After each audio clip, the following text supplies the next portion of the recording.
Voici le moment du duel d'Europe 1 Soir. Ce soir, Maurice Safran, directeur de Marianne, face à Karl Meus, rédacteur en chef du Figaro Magazine. Nicolas Poincaré. Oui, et il y en a marre, on touche le fond, il y en a marre des insultes. C'est ce qu'a dit Martine Aubry aujourd'hui à Lille, où elle rencontrait Nicolas Sarkozy. Elle dénonçait le climat de la campagne. En substance, le président de la République lui a répondu « D'accord, essayons de calmer le jeu, chacun dans son camp ». Et il lui a donné raison sur la petite phrase du président de l'Assemblée nationale, Bernard Accoyer, qui avait parlé du risque de chaos économique comparable à une guerre en cas de victoire de la gauche.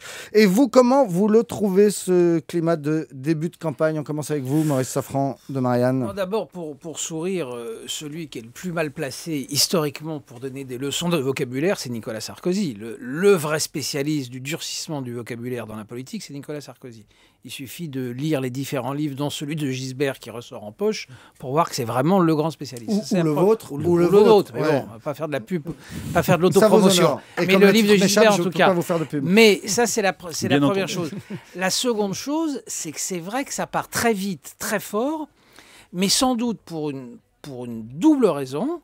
C'est que, pour l'instant, quand ça commence à faire long, François Hollande ne dit pas grand-chose, ou quand il dit des choses, ou quand ses lieutenants disent des choses, c'est en contradiction, donc il y a un problème.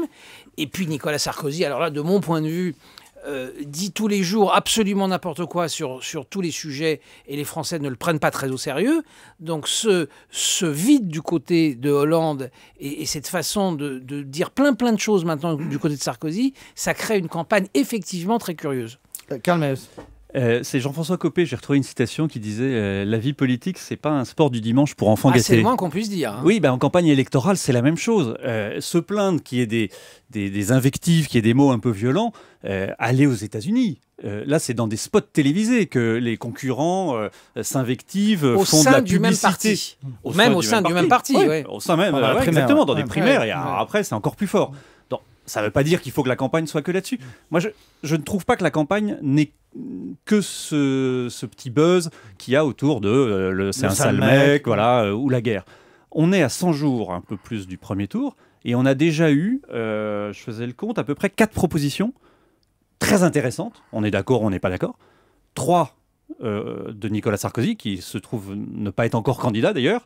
La TVA sociale. La TVA sociale, la taxe sur les transactions financières, et tout un programme sur l'éducation qu'il a développé lors de ses vœux. Et François Hollande, je suis d'accord avec Maurice Safran. C'est une plaisanterie. Aujourd'hui, non, c'est des propositions. Après, on appelle ça comme on veut. Mais... C'est des propositions après 4 ans, après 5 ans de gouvernement, où il fait exactement le contraire. C'est objectivement. Non, mais il lance quand même des idées dans le débat. C'est ça ce que je veux dire. Moi, je ne porte pas de jugement de valeur là-dessus. Je ne crois pas beaucoup. Hein. Non, mais ça, c'est un jugement de valeur. Ce que je veux dire, c'est qu'il lance des idées.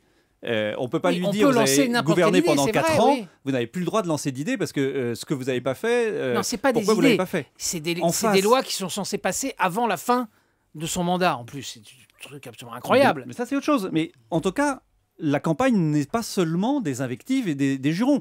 Il y a des propositions d'un côté. 3 de Nicolas Sarkozy et une de François Hollande. Vous pensez aux quotient familial? Il y en a 2. Alors, on va dire qu'elles sont de François Hollande, même si, comme dit Maurice Safran, elles n'ont pas été portées par lui. Et c'est peut-être un des problèmes qu'il va avoir dans la campagne. La fusion de la CSG et de l'impôt sur le revenu. Et donc, cette fameuse question du quotient familial. Donc, on a quand même un débat assez riche. Je suis tout à fait d'accord avec vous, Karl. Je pense que Alors, c'est vrai, ils ont parlé de ces choses-là. Et j'ai cité que 2 candidats. La question fondamentale, ou la double question fondamentale, c'est dette et pouvoir d'achat. Grosso modo, les Français, ils attendent Nicolas Sarkozy, François Bayrou et François Hollande, qui sont les 3 possibles. Disons. Ils attendent ces 3-là sur dette et pouvoir d'achat. Même François Bayrou, pour le moment, il s'est contenté de dire, ce qui est vrai, j'ai eu raison avant tout le monde sur la dette. Ok, on le sait maintenant. Qu'est-ce qu'il propose? Dette et pouvoir d'achat. Samedi, qu'est-ce que propose Sarkozy? Dette et pouvoir d'achat. Qu'est-ce que propose Hollande? Dette et pouvoir d'achat.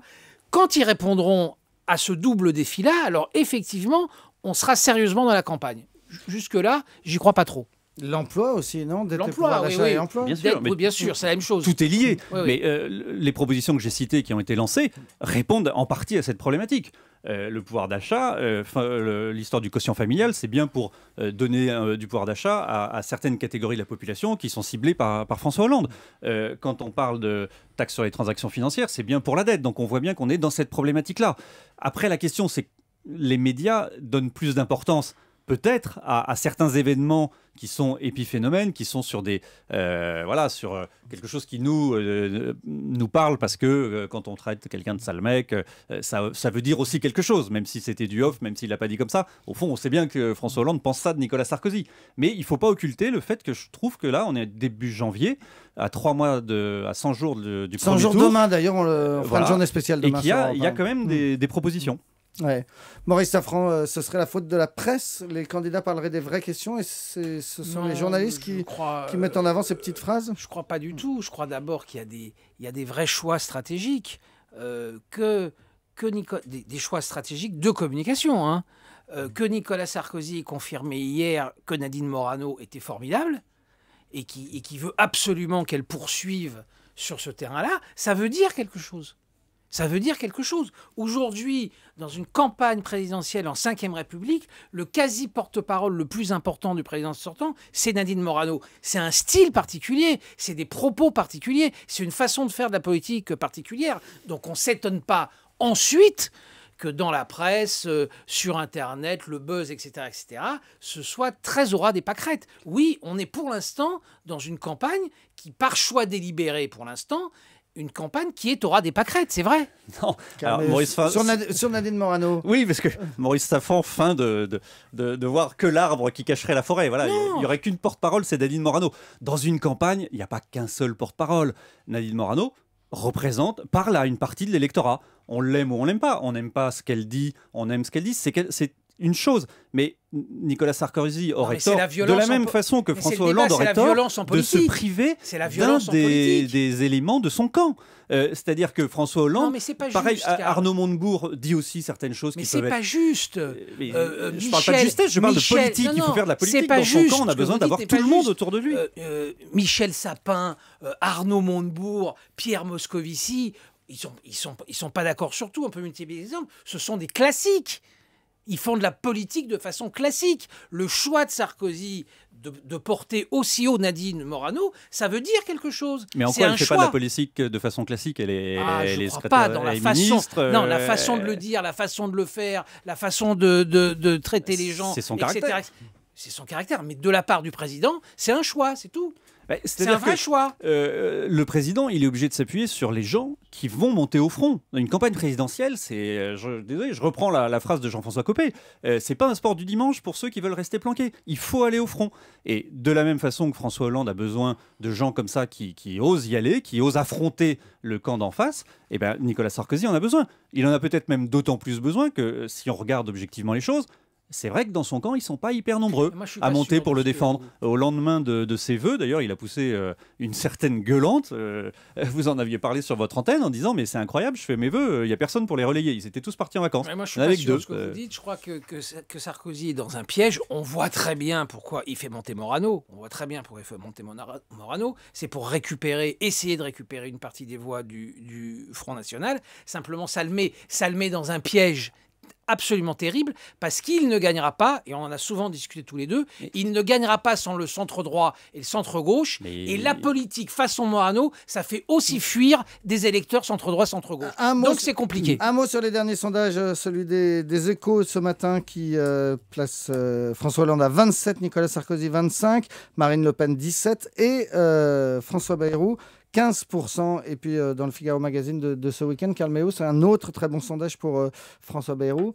C'est le baromètre mensuel qui lui donne en hausse de 14 points. Oui, il y a quelque chose là. En popularité. En popularité, ce ne sont pas des intentions de vote, mais ça se rejoint. Et quand on voit la structure de la popularité, il prend des points dans tous les segments de la population, gauche, droite, PS, UMP. Ça veut dire qu'il se passe quelque chose autour de François Bayrou. Mais je rajoute un bémol, parce qu'il faut quand même toujours mettre ça en perspective. Se traduit pas pour le moment. En 2007, il avait aussi connu une hausse de popularité plus forte que celle qu'il a aujourd'hui, parce qu'il était monté à 58% de popularité, et elle était arrivée plus tard, au mois de mars. Donc il faut replacer ça dans le contexte. Aujourd'hui, il y a un effet Bayrou. Le problème, c'est que pour que ça se traduise concrètement, qu'il passe de troisième homme à deuxième, voire premier, il faut qu'il mise sur l'effondrement, soit de Nicolas Sarkozy, soit de François Hollande, soit des deux. D'accord. Il y a un effet Bayrou qui, pour le moment, c'est au doigt mouillé ce que je dis, mais on sent tous la même chose, qui profitent de la non-campagne de François Hollande.